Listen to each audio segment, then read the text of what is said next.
So I fully intended to record this on the trail after the hike, but that hike was such an adventure that I was just so tired afterwards, and all I wanted to do was sit by the water and read. I didn't really have the energy to record, so here we are. I had to do it while I'm at home.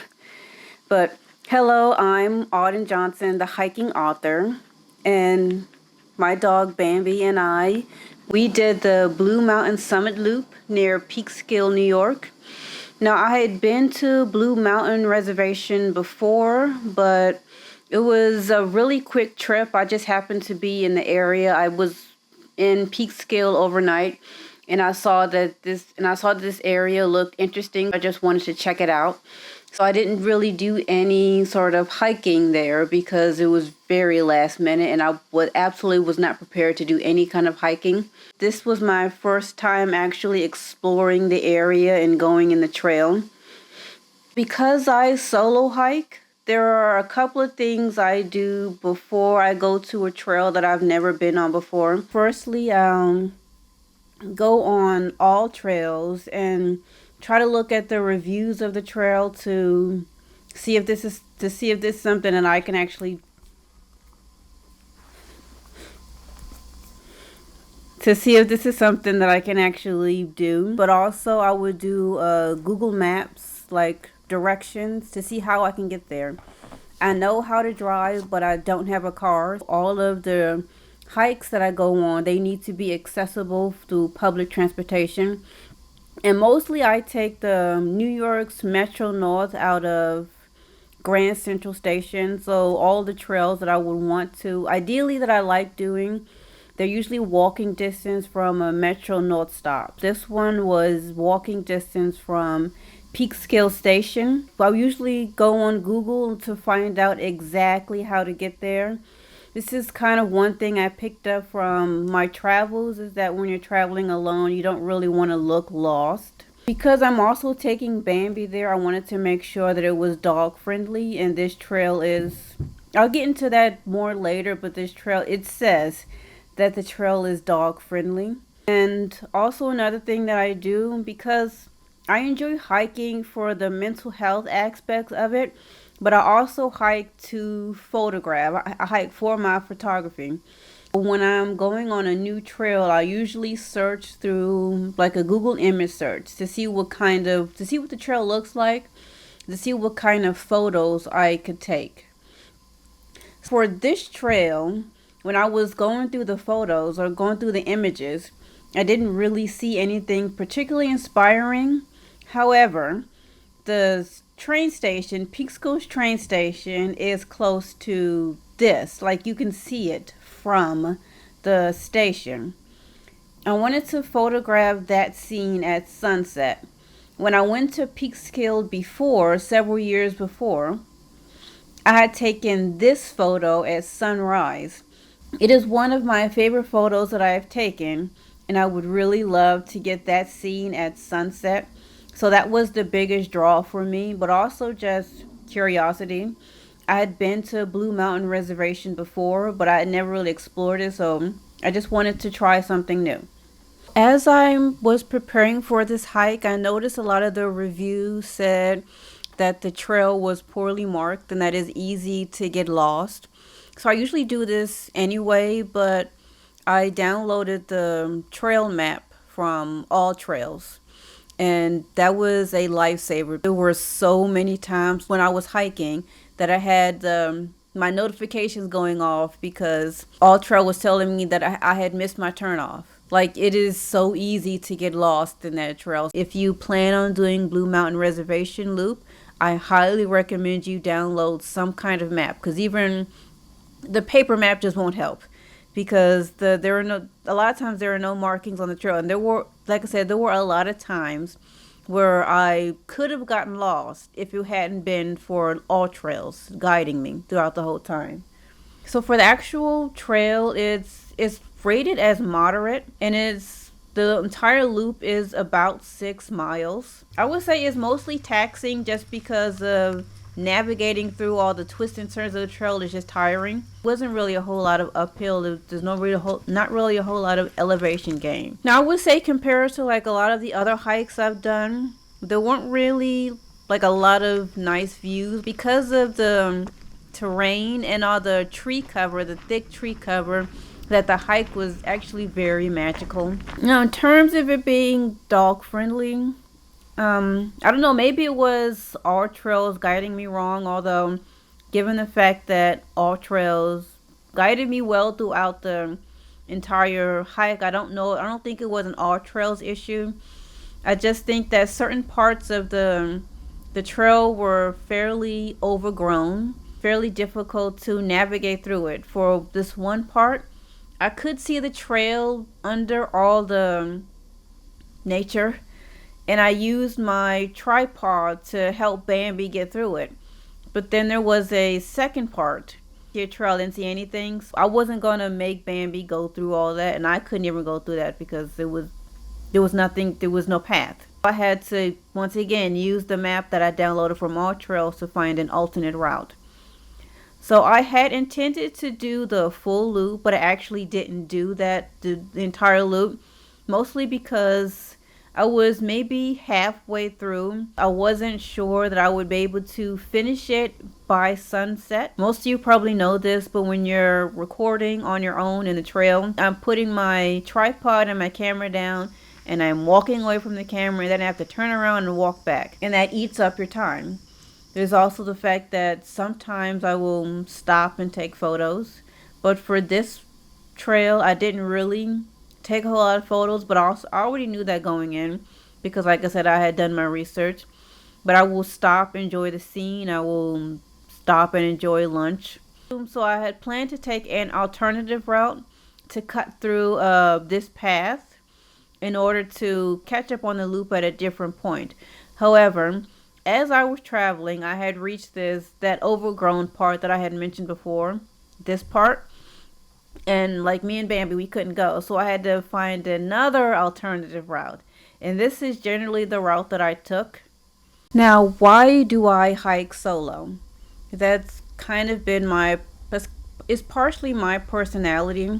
So if there is something I want to do, I will figure out how to do it safely and within my budget. And if I have someone to go with, I'll be happy to have them come along. But if there's no one to go with me, I'll just go by myself. And I will have either way. I'll have an amazing time. I don't really have anyone in my vicinity to go hiking with me, and I don't really want to just hold off on going hiking until I have people to go with me because there's just so much stuff that I would miss out on just because I'm waiting for the right group of people. And I know there are hiking groups out there that I can join, but with that, my biggest issue is that I work weekends.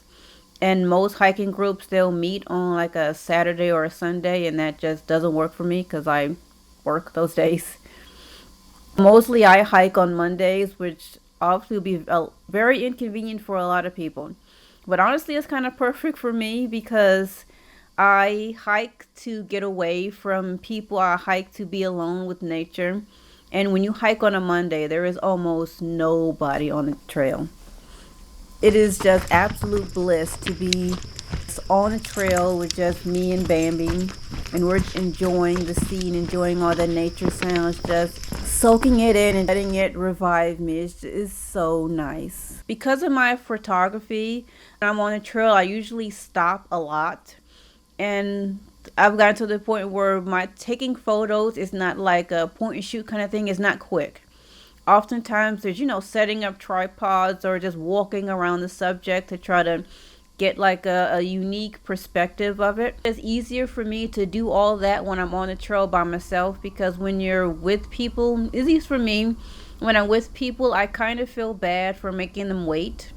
So even if they say that, even if they know that I take photos, and even if they say, oh, it's okay, you can stop, I still try to take the photo quickly because I just feel bad for making them wait for me. When I'm hiking on my own, I tend to take more photos just because I can stop whenever I want to and how long I want to. Now, is it scary to be a female hiking alone in the woods on a Monday when there is absolutely almost no one on the trail. I mean, kind of, but I don't really let that stop me because there are just so many nice photos that I would have missed out on because I was too scared to go out. For instance, I took this photo, which is one of my absolute favorite photos that I've taken. And I basically had to go out and hike in the fog. And as I said, because I hike on a Monday, I was pretty much on my own in the forest in the fog.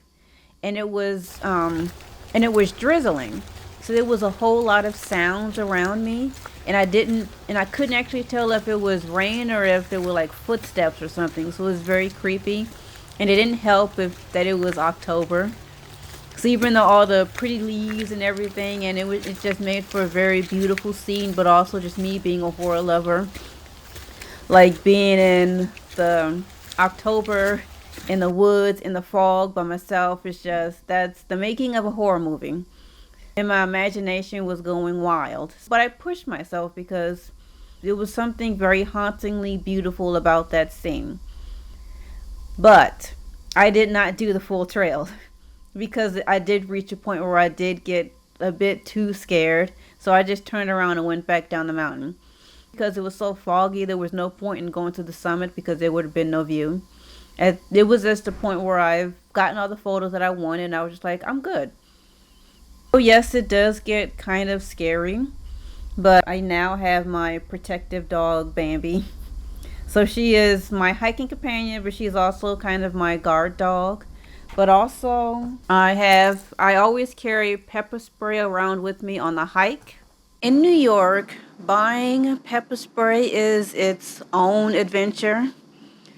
In order to get the pepper spray that I got, I had to go to a specific store. I had to register it. I had to fill out my name, address, date of birth, all that stuff. I couldn't just order online because they don't ship to New York. I had actually tried, and there's a little note that said they don't ship to New York. Basically, the only way to really get pepper spray in New York is to go to specific stores, and you have to do it in person. You can't order it online. And I'll leave a link in the description for more information about it, where you can get it, and all the information about the rules. But New York is very strict about pocket knives, and I will also leave a link in the description about that. Usually before I leave the trail or as I'm traveling, I'll text someone to let them know my plans.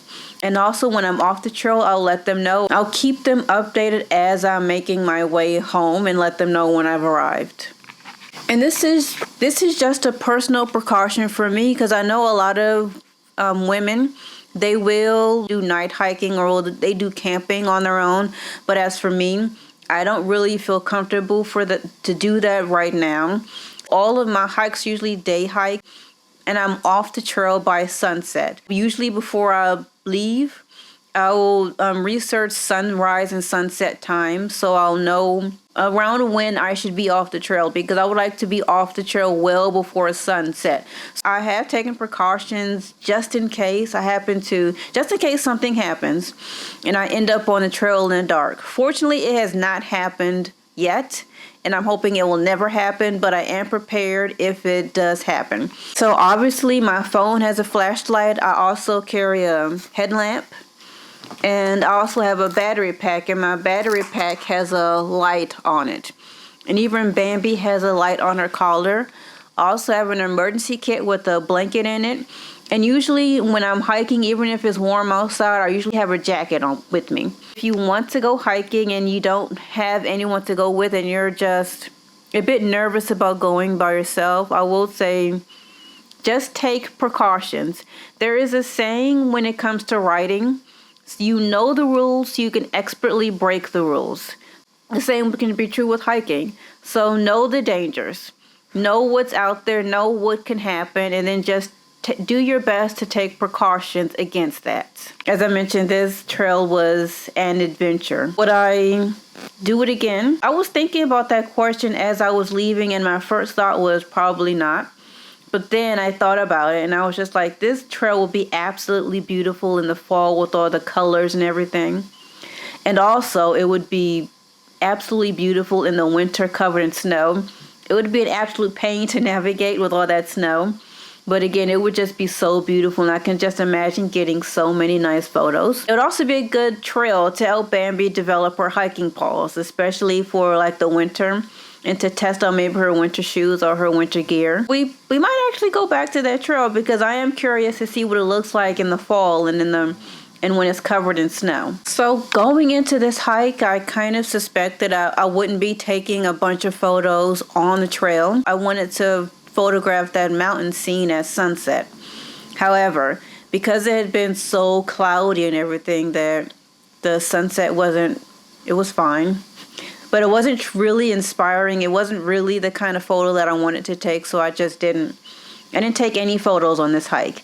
And I'm still debating whether or not that's a good or a bad thing. I don't know. Nature is unpredictable, and you're not always going to get that absolutely awesome shot. There are some times where it's just not going to be a whole lot to photograph, and that's okay. Even if there aren't a lot of amazing scenes or amazing views to photograph, I should probably still try to photograph something because it's just good practice. Because honestly, there's always something to photograph. And I probably should have taken some photos of something. And also, looking back at my footage, I was looking at that sunset and I was thinking, it's not that bad. It could have looked really nice taken at a slower shutter speed with one of my ND filters. I probably should have taken some photos, but I was just tired from the entire hike. I don't really feel regretful about not taking any photos because it happens. But yeah, I probably will go back to Blue Mountain Reservation because yeah, I kind of do want to. I still want to get that mountain at sunset, and yeah, it was an interesting trail. So yeah, I would definitely go back to it. But once again, I keep saying this. Just if you want to do that trail, just get some kind of GPS because it is very difficult to navigate. So till next time.